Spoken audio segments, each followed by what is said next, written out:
Now there will be an interesting part, and that is we're gonna work on showing and hiding this mobile navigation when we're gonna click on the menu button.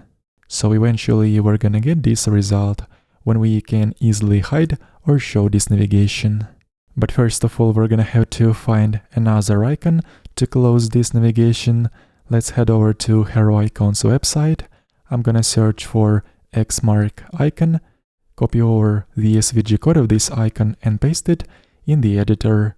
So right here, right under the button to open up mobile navigation, I'm gonna create another button, paste the SVG code of the close icon, and we can apply the same set of classes just like we have applied to the button to open up navigation.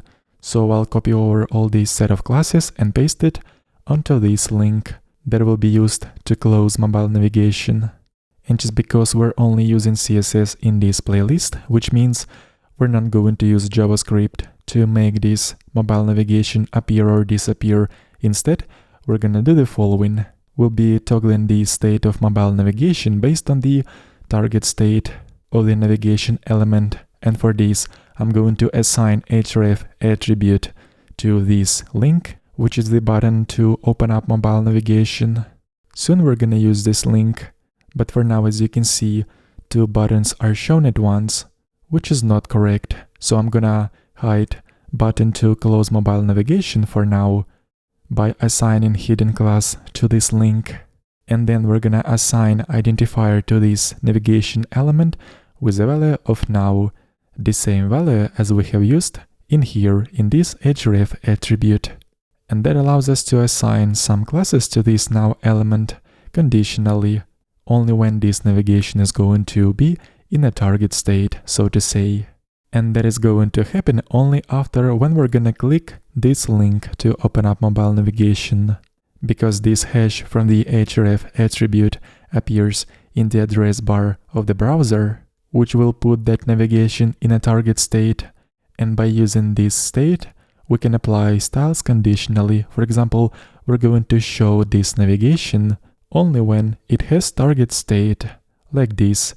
So we're applying class block that will show this navigation if an identifier of this navigation will exist in the address bar of the browser. And that is going to happen after we're gonna click on this link to open up mobile navigation. And now let's try it out in a browser.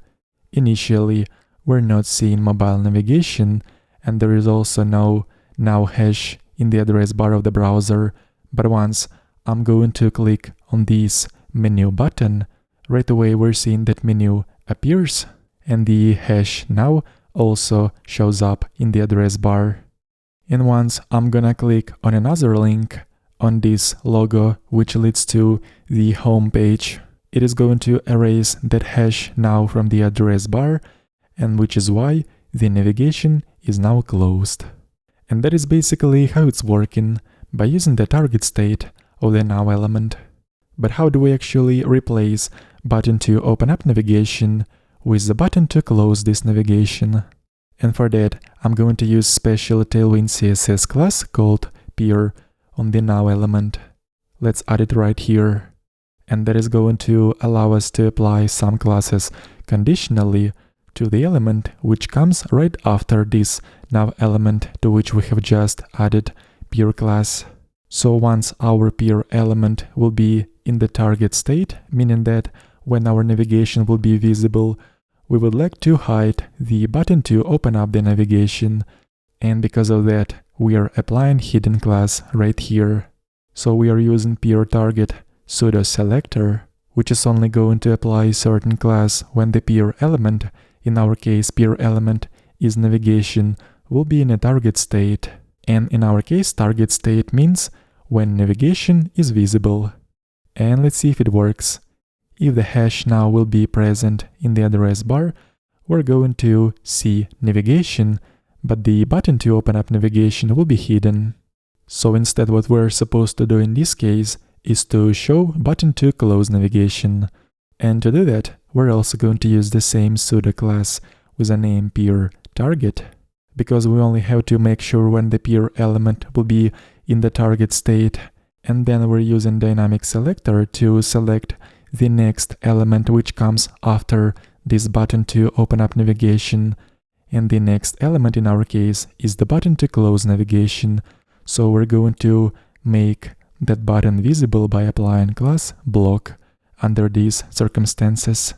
Once again, what using this class is going to cause is that when navigation will be in the target state, meaning that the navigation will be visible, we're going to select the next element that comes after this button to open up menu, which will be the button to close the menu, and we are assigning class block to make that button visible. And after applying all those classes, we're going to get the following result. When the navigation is hidden, the button to open up navigation is visible, and when the navigation is open, the button to open up navigation gets replaced with close button. So this is all working as we expect to. Link to the source code of this project will be in the video description.